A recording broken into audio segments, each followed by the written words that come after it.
চট্টগ্রাম জেলার সীতাকুণ্ড উপজেলায় অবস্থিত বোটানিক্যাল গার্ডেন ও ইকো পার্ক প্রাকৃতিক সৌন্দর্যে ভরপুর একটি মনোমুগ্ধকর স্থান।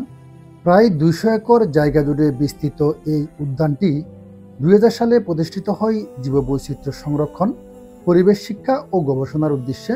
এই ইকো পার্কের ভিতরে রয়েছে সবুজ পাহাড়, ছায়াঘেরা বনভূমি এবং দুটি মনোরম ঝর্ণা।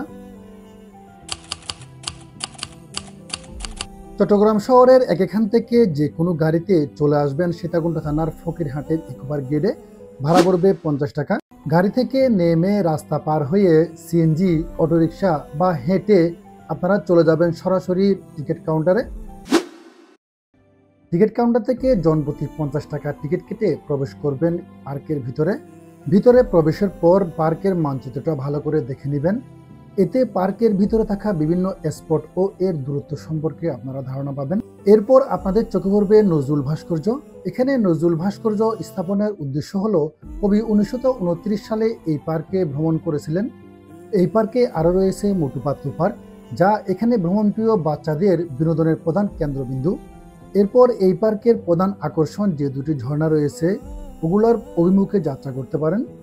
এই পার্কের প্রথম ঝর্ণা হলো সুতোদারা ঝর্ণা, যা আপনাদেরকে দেখতে হলে ১০ থেকে ১৫ মিনিট ট্রেকিং করে যেতে হবে।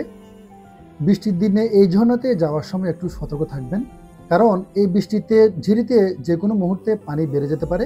ট্রেকিং শেষে যখন এই ঝর্ণা আপনাদের চোখে পড়বে তখন ঝর্ণার সৌন্দর্য আপনার মনে শান্তির পরশ বোলাবে। আমরা একটি ঝর্ণার অভিযান শেষ করে এখন আরেকটি ঝর্ণার অভিযান করার জন্য রওনা দিলাম। বন্ধুরা, চলে আসলাম সহস্রধারাতে। এখান থেকে অল্প কিছু পার হলেই আমাদের সহস্রধারা ঝর্ণা। সহস্রধারা ঝর্ণাতে অনেকগুলা সিঁড়ি রয়েছে। এই সিঁড়িগুলা আপনাদেরকে বেয়ে বেয়ে নামতে হবে। এই সিঁড়িগুলা নামার মাঝখানে আপনারা একটু বিশ্রাম নিতে পারেন। দেখুন, এখানে একটা বিশ্রামাগার রয়েছে।